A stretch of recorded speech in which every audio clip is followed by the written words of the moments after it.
You wanted the best. You've got the best podcast. The hottest podcast in the world. The Chris Voss Show, the preeminent podcast with guests so smart you may experience serious brain bleed. Get ready. Strap yourself in. Keep your hands, arms, and legs inside the vehicle at all times, because you're about to go on a monster education roller coaster with your brain. Now, here's your host, Chris Voss. Hi, folks. Chris Voss here from the ChrisVossShow.com, the ChrisVossShow.com. Hey, we're coming here with another great podcast. We certainly appreciate you guys tuning in. Thanks for being here once again. Remember, the Chris Voss Show is the family that loves you but doesn't judge you. Does it get any better than that? I don't know, man. That might be, what was that movie with Nicholson, As Good as It Gets? I don't know. Maybe that should be the new shirt or the motto on the Chris Voss Show. The family that loves you but doesn't judge you. It's as good as it gets. I don't know. That sounds kind of half depressing. Anyway, thanks for being on the show, guys. Remember, put your arm around your friends, neighbors, relatives. Tell them to sign up, subscribe, hit that subscribe button on the Chris Voss Show. You can go to iTunes or any place on the internet, Amazon, etc., etc. It's everywhere and anywhere, just like the family that loves you. Go to youtube.com/Chris Voss. See everything reading and reviewing over there at goodreads.com. And also all of our groups on Facebook, LinkedIn, Twitter, Instagram. See that big LinkedIn newsletter, like 4,000 people. I think it's 4,000 plus people subscribe to that thing. 122,000 people in the big LinkedIn group as well. Go join that. Today we had an amazing author on the show. As always, we just have these amazing authors. We put them in the Google machine. They come up on the system there, and they go, here's an amazing author. And we go, hey, we should invite those folks on the show. Today we have Danielle M. Orsino on the show with us. She's the book of Kingdom Come that is coming out, May 30th, 2022. This is book 4 of the computer that's moving very slowly. Let's see if we can get that. It's book 4 of the Fae Birth. Let me cut that, Fae. Kingdom Come, the birth of the Fae book 4, which we're going to fix in editing. She's got 4 of these books out. We'll be talking to her about her amazing book and the series of what she's taking and doing. She is a amazing author who is a fantasy novelist whose lifelong vision to create whimsical realms that her readers can escape to. Her compelling word weaving pays homage to multiple of personal muses, from Chris Claremont and George Perez, both famous comic book writers, to Anne Rice and Wonder Woman. Welcome to the show, Danielle. How are you? Thank you so much for having me. I'm happy to be here. There you go. I got flipped between the Kindle and the paperback there. They don't have the same date on the paperback. So give us your plugs as to why, where people can find you on the interwebs. You can always find me on birthofthefae.com, on Instagram at birthofthefae_novel. Those are great places to find me. And you can even find me on this new cool app called Bookie Call, kind of like Booty Call for books. And it's really cool. What you can do is you put in your reader profile, what you like, if you're fantasy or mystery, and then it comes up with book dating profiles of these books. And then, you can scroll right or left and pick your books. And I think it's an awesome new way to find new readers and connect readers with new books and books that they'll love that maybe they wouldn't normally pick up. Everybody's got their thing. Like maybe you're a George R.R. Martin fan, or, you like Mary Higgins Clark mysteries. This kind of matches you with what your book profile is. So Bookie Call, it's available through iOS or Android. And now Locked Out of Heaven, my first book from the Birth of the Fae series, is going to be available on it. So I'm really excited to kind of partner with them and see what new readers I can find and bring into the veil. Pretty awesome. Like a Tinder for books. So you can find the book that you love. I got to get my book on there then. That's pretty brilliant. So let's talk about this new book. It's coming out May 30th, as we mentioned. And what made you want to write this? And how many books are there going to be in this series? I guess there's 4 now. There's 4 now. I don't have a definitive ending per se. I have written all together so far, like in the mix, I have about 9, in editing or in various stages. But I don't sit there and think, I'm going to do 15 or I'm going to do 12. I don't have that planned out right now. I'm just kind of going with the flow because I'm not a classically trained writer. This wasn't something that I was like, I'm definitely going to sit and do this. It just happened. Well, you're some doing pretty nerves. good. You got 4 books now out. Yes. That's awesome. So let's talk about what's happening in this new book. Give us an overview, if you would, on it. In this book, Kingdom Come, I kind of think of it as if book 1 was my Star Wars, book 2 was my Empire Strikes Back, things got dark. Book 3 was my Return of the Jedi, from the ashes, where I gave you a little bit of hope. Kingdom Come, I'm going to burn it all down. The Fae have, had their happy moment where they think the dark and light Fae are going to come together. They're going to unite their courts in the court of the Fae, and everybody's going to live happily ever after. Yeah, it's probably not going to go that way. We have both sides trying to agree on should they unite, and we have a bunch of other Fae that are like, yeah, this probably shouldn't happen. And so we have another player entering the monarchy that has decided, I'm going to try to throw a wrench in this whole thing. And we're going to see if King Jarvok, who is the leader of the Dark Fae, and Queen Aurora, leader of the Light Fae, if their love can really stand this whole overthrowing of power, and what it really means to risk for the one you love. The power dynamic is always present in everything. Who are the Faes? In my world, I've taken the Fae out of the normal Celtic background, which I think we all know. I have made them angels who some got involved in the power struggle between God and Lucifer. Those were the virtue angels. They did not get involved. They were sent here on Earth to prep it for their creator's next experiment, which was humans. And then I have the Power Brigade angels, who were the foot soldiers of the archangels. They actually fought.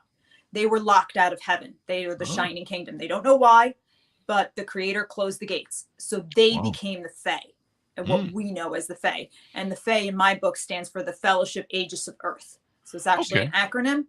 And they become our polytheistic gods and goddesses. So the humans worship them.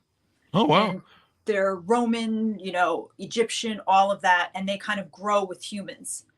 And they take on the acronym of the Fae, the Court of Light, the Court of Dark. So they grow alongside humans, and we see what it's like when you've lost what you know. So if you were a virtue angel in this case, and your job was to protect nature, you no longer have that job. You have to start all over again. If your identity was wrapped up in it, what happens? And do you protect those who you love, or do you get really mad and maybe consolidate power like the Dark Fae do? And so it's that whole dynamic, and that's who the Fae are. And they're just trying to survive right alongside the humans. So is there a light and dark Fae?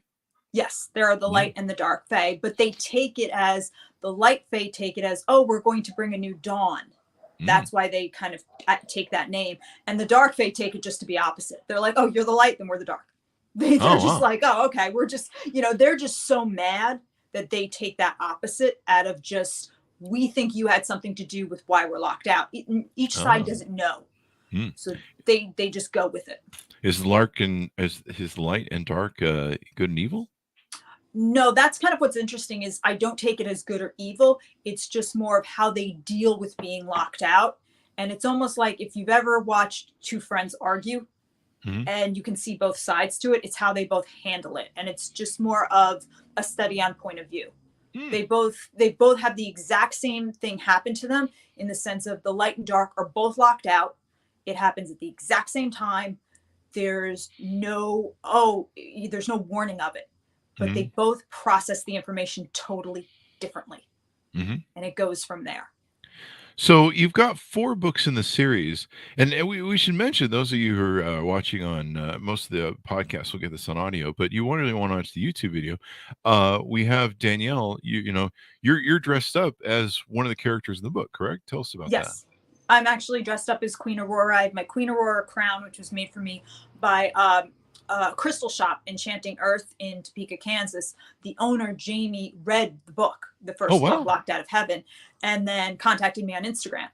And she was like, she loved the book. She loved the use of crystals and the fact that the crystals were researched very well. Contacted me and said, we should do something. And she wound up making the crystal crown, just like Aurora wears, with the angelic disc, the quartz points. And now she actually sells the Aurora crown in her store and on her website.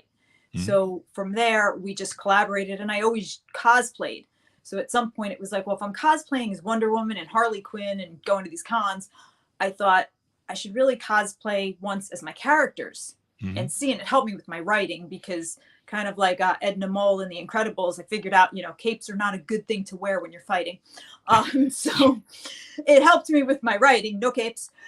They get pulled. So I kind of started dressing up as my characters. And one of my editors, Clete Barrett Smith, had said, the mark of a great fantasy world is to see if it feels lived in. And he's like, I can attest that your world feels lived in because you've obviously been there. So I thought, if I'm going to ask other people to come visit it, dressing up is the least I can do. Yeah. Yeah. I think that's great. And it makes you a wonderful emissary for your books too, as well. I mean, yeah, it's about brand identification at some point, brand identity. But at the end of the day, I mean, I like dressing up. A little bit of sparkle never hurt anybody in this day and age. that's true. I mean, the Comic-Con age, and I've had a lot of friends that go to Comic-Con and they dress up and they do the whole thing that's just stunning. I mean, the amount of work that goes into it. I always wanted to go to Comic-Con, but I can never get tickets. So much fun. It's so so much fun. I love it. I go to New York Comic-Con every year. I've met so many wonderful people. I've gone, like I said, Wonder Woman, Harley Quinn, Catwoman, Poison Ivy, Batgirl. I've gone as so many characters. I have a great time. And it's helped me also, like I said, as a writer, dressing up, because I get a feel for the character, but even when I'm writing, it helps me with the costume descriptions. And now I kind of know, that works, that doesn't work, what is realistic. My dark fae are not going to fight in 5-inch stiletto boots. It's not going to happen. And then tell us how you kind of grew up and kind of your origin story and kind of what brought you to that point. Evidently, you did some different things as a child, martial arts, nursing career. What were some of the things that led you into what you do now? It's funny. My dad has an essay from, I think it's second grade, where I say I want to be a writer. After I won like a little contest, a writing contest. But then the following week, I think I said I wanted to be Wonder Woman. So go figure on that essay. You can't really hold that. But I took martial arts young, 18, which isn't, from a standpoint of when kids start, that wasn't all that young, but I wound up competing. And I competed up and down the East Coast, 500 tournaments. I represented Team USA at the WKA World Championships. I won the silver medal in women's forms. I did the Super Bowl commercial with The Rock for the WWE, doing martial arts stunts and things like that. I did a lot of fan films for the con circuit, doing martial arts and stunt work. I'm in Ed Brown's Martial Arts Hall of Fame. I'm in the World Martial Art Hall of Fame. So I did as much as I could do in martial arts. I love it. I was trained with Sifu Vincent Lin, who was in Jackie Chan's Operation Condor.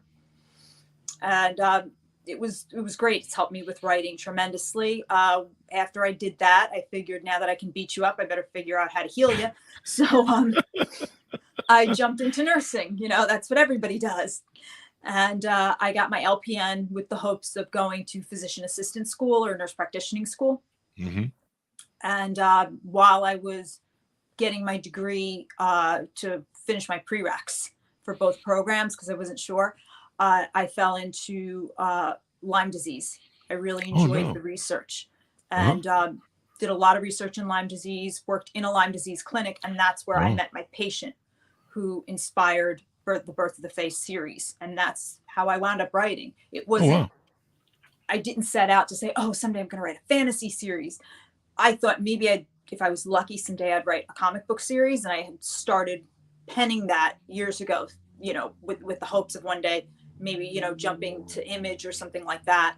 But I just happened to meet a patient the very first day working at this Lyme disease clinic. And we kind of clicked because it was his first day dripping. It was my first day sticking people for IVs. And, you never forget your first stick, let me tell you.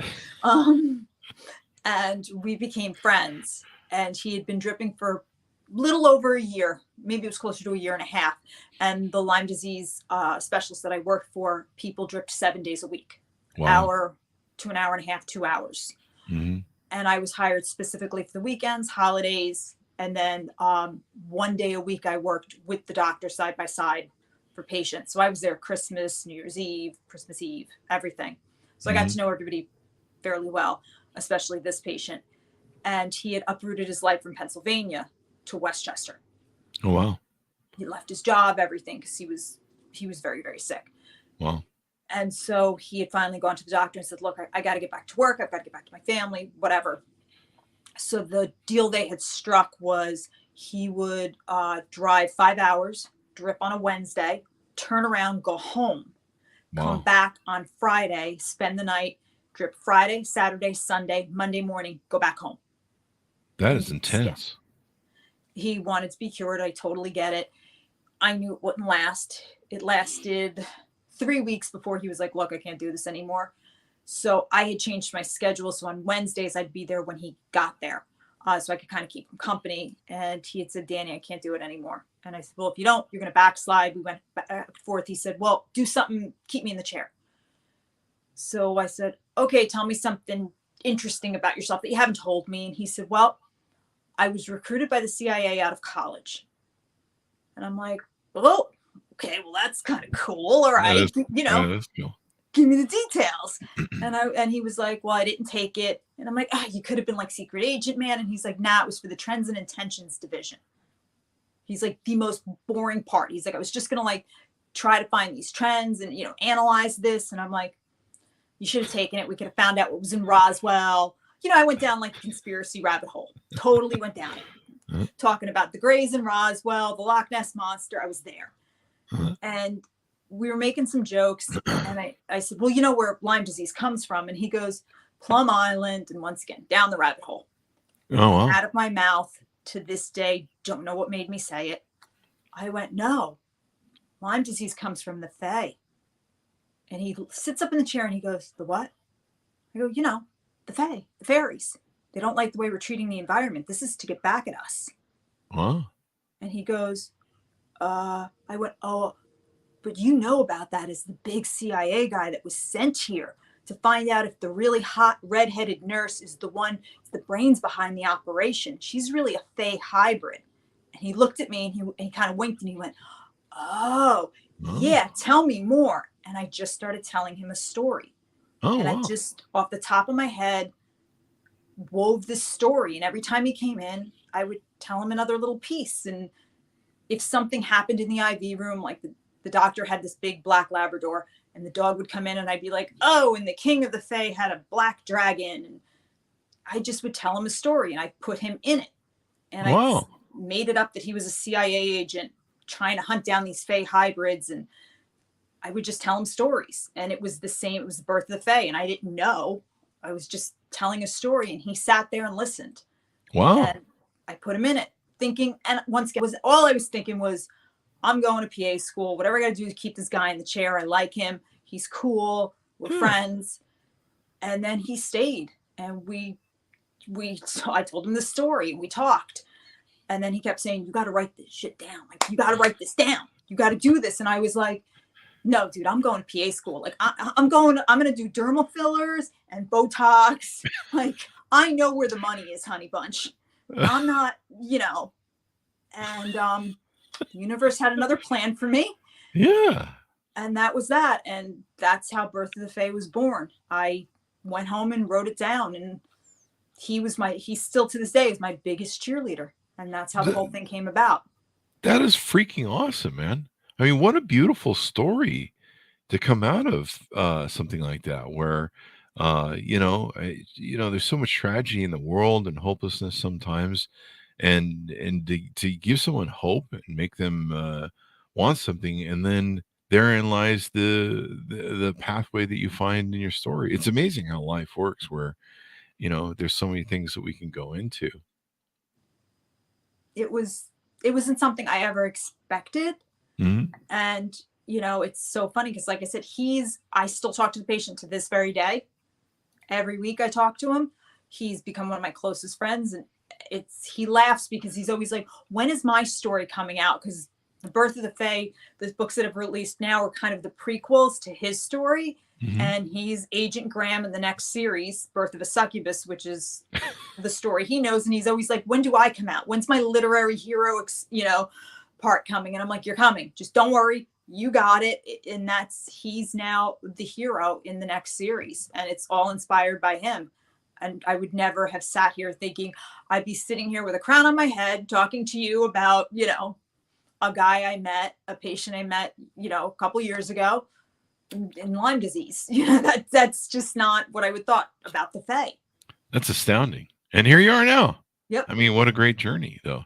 I mean, and what a great story. I mean, there's not a lot of people that have books that they write where they, it wasn't the basis for inspiration. They're just like, hey, write a book. So I think it's great. And I think it's awesome that you live your story as well. I mean, you're living embodiment. I was just looking over your Instagram, and your Instagram is filled with all sorts of pictures of you, and it kind of brings to life the stories in the book and the characters, I guess. I try to bring them as much to life because I've used so much of my own life as inspiration. My dad, I used as inspiration for one of the characters, Hoggle, who's the metal gnome. That's my father. My uncle is his assistant, Marco, because growing up, my dad, I have a bunch of uncles, but my Uncle Ronnie was the only one who could work with my dad in the auto body shop. So their relationship I used as inspiration. My best friend from high school, Jen, is the inspiration for Lady Serena, Aurora's best friend, Queen Aurora's best friend in the castle, the mermaid. And their talks on the beach were exactly our talks. When you're a teenager and you think you know everything, and you're having such deep conversations, those conversations are exactly what Jen and I would sit and talk at, the beach in Fawnstock. So I used so much real life inspiration that I thought I need to bring the characters to life to show that this really is me. This is not me sitting there, with an outline going part 1 and, writing it down like it's so planned. Not even close. This was me sitting down, opening up a notebook, and I hand wrote all the books first before I ever sat at a computer. Wow. I had no idea what I was doing. I really I'd like to tell you that I sat there like planning it all out. Not even close.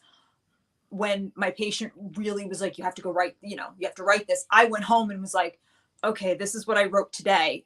And this is what I told him today. And I'd write it down, and then I'd go, wait a minute, nobody's going to know who the Dark Fae are. And I'd open up another journal and say, okay, so the Dark Fae came from, and then I'd go, wait, all right, nobody knows this. Open up another journal. So I wound up with 4 books, writing them all at once. Wow. Because I would just jump from page to page, and I'm like, oh, but they don't know this. All right, they don't know that. And then when I finally got to the computer, that's where the editing started. But it all came from real life. I mean, I picked people that I really knew and had whatever my interpersonal dynamics were. That's what made the page. And I went from there. Amazing. That's amazing. What are some other, I know with novels, we can't really tease out too much because we can't give them all away. We can't tell them the ending. What are some other stories that might stick out in the book, or things that stick out that we can tease the readers? I have in this book, in Kingdom Come, and I have Kingdom Come, A Fae Is Done and Forgive Us. Those are the next couple that are coming out.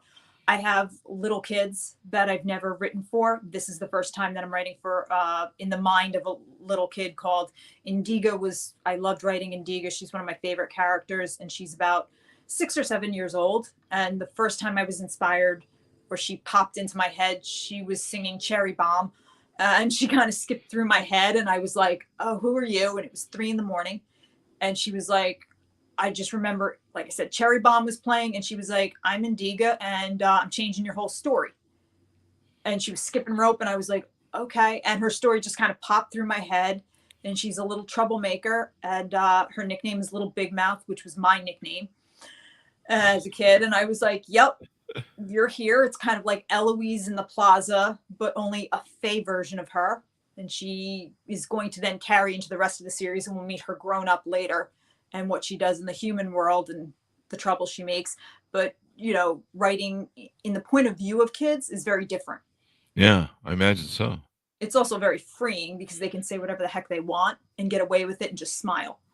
That's the great thing about being a kid.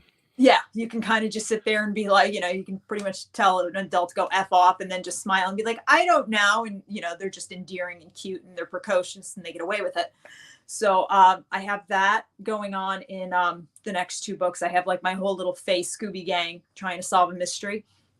which goes back to my cartoon influences and my comic book influences. Those were all mashed up in the next couple books. And I do tend to take on religion a lot in my books. I've gotten on 2 blasphemy lists because of it. Oh, Yeah. because religion's part of the fae. I mean, they're right. They thrown out of heaven. Yeah, they are. And some people have taken they have taken some offense to that. But once again, this is a fantasy book. The fantasy book, and people are taking offense to it. Wow. Yes. They didn't, I think what it is with book 1, they saw the title Locked Out of Heaven and thought I was going to be preaching a certain storyline. Yeah. And since it didn't go that way, they took offense to it. And I made 2 blasphemy lists with book 1. And then some people decided to try to petition the Vatican to pull the book. What? And I was like, luckily I think the Pope was out that day or something. So he didn't answer the call. So, I think I lucked out.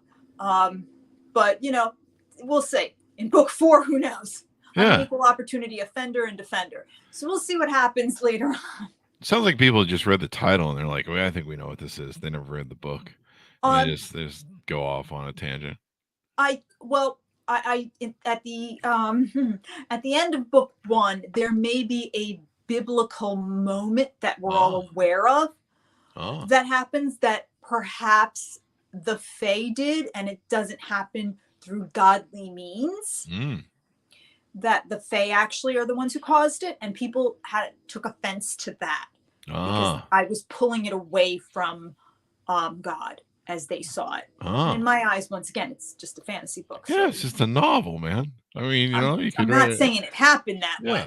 It's not like you're rewriting Bible number 2 or whatever version. Yeah, I'm not making this the Third Testament. You know what I mean? I'm not saying this is the newer Testament, the Fae Testament. So I may have gotten in trouble for that. And all I can say is, if you think I was bad in that, wait till you read Kingdom Come. All right, we got controversy going on. So, anything more you want to touch on or tease about the book before we go out? I think overall in the books, it's just a matter of these are great escapes.